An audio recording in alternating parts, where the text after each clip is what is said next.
And now it's time for Bum Reviews with Chester A. Bum. Tonight's review, Deadpool.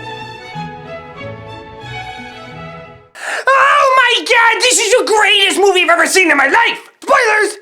This is a prequel to Wolverine Origins. There's this guy named Jason Lee if he worked out every day, and he's an assassin for teenage girls who have a lot of money! A very broad market. But he falls in love with a prostitute while playing skee-ball. Yes, that old cliche. But he suddenly finds out he has cancer! I had cancer once!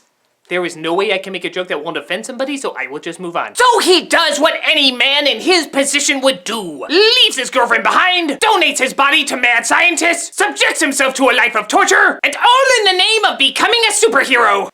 It's like this guy read my biography. So muscle-bound Jason Lee is really upset because it turns out a guy named Francis lied to him. They weren't making superheroes, they were making super slaves. Well, that's the last time I agreed to go with a person who says he can cure cancer and make me a superhero. You can't fool me 8 times! But muscle-bound Jason Lee gets out of it by burning himself alive! Often the answer I usually choose. And he's out to get revenge as Deadpool! The only problem is he looks like Freddy Krueger made love to an avocado. Oh wait, they already made that joke. He says he doesn't want his mouth sewn shut because it reminds him of Wolverine Origin. Wait, they made that joke too. He wants to be sure not to be the next Green Lantern! Wow, this is really hard. When a movie makes so many fourth wall jokes, what can I say about it? Ooh, I know! When it's not making fourth wall jokes, the movie is actually kind of boring. Like, you know that Mark Wahlberg and Ice-T movie that you see advertised like every other weekend? The one where they wear backwards hats and carry guns? The plot to those movies is pretty much the plot to Deadpool. He had a good life until tragedy struck, and he made the wrong choices. Now one man is out for revenge, but they kidnapped his girl, so he's gonna have to break the rules. Yeah, you know, the trailer to those movies you never see, that's it. But when he does make fourth wall jokes, it's really funny! It's like watching Bugs Bunny in Training Day or something! Oh, and 1.5 X-Men are in it! But seeing how it's the only X-Men character ever that actually looks 100% and acts 100% like an X-Men character,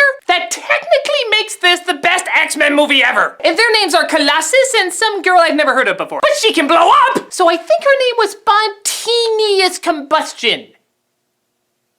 I worked on that on the walk from the theater. That was a fun 20 miles. So Deadpool is staying with a blind lady who everybody is gonna think is a hurrah but isn't? And he calls on the help of the 1.5 X-Men to get his girlfriend back! And Deadpool is like, let's make literally one chimichanga joke and kick some ass! And Colossus is like, how come only you can make the fourth wall jokes but we don't catch on to it? Because I'm the only fictional character who knows he's a fictional character! How? Nobody cares because I'm funny and I do a lot of gory stuff! You're what every 13-year-old boy thinks he can be! Except with an army of writers! And the ability to dub in better jokes in case they think of them later. Yes, you couldn't do that if I wasn't wearing the mask. So Deadpool has Francis in his clutches. But Colossus is like, you can't do that. I'm going to talk about what it means to be a real hero, and I'm gonna go on and on even though the entire audience has already guessed the joke and they're just waiting for you to pull the trigger. Thank you. Now I'm gonna see if they keep me Russian in X-Men Apocalypse. So Deadpool meets up with his girlfriend and he's like, I know I'm really ugly and you're really beautiful, but I'm kind of hoping we can do that early 2000s sitcom thing where the really hot chick gets together with the unattractive guy. I think if we want to give our main demographic any hope, we better end on an in-joke, end on an in-joke. I'm Ferris Bueller and Cable's gonna be in the next movie. Hooray! So Deadpool was a lot of fun. I especially like the parts where he looked right into the camera and talked to the people. But isn't it kind of distracting when he does that? I mean, doesn't it just draw more attention to the fact that he's a fictional character? Doesn't that make it so friggin' obvious that the illusion is just totally shattered? This is Chester A. Bum saying, I have a nostalgia track to shoot.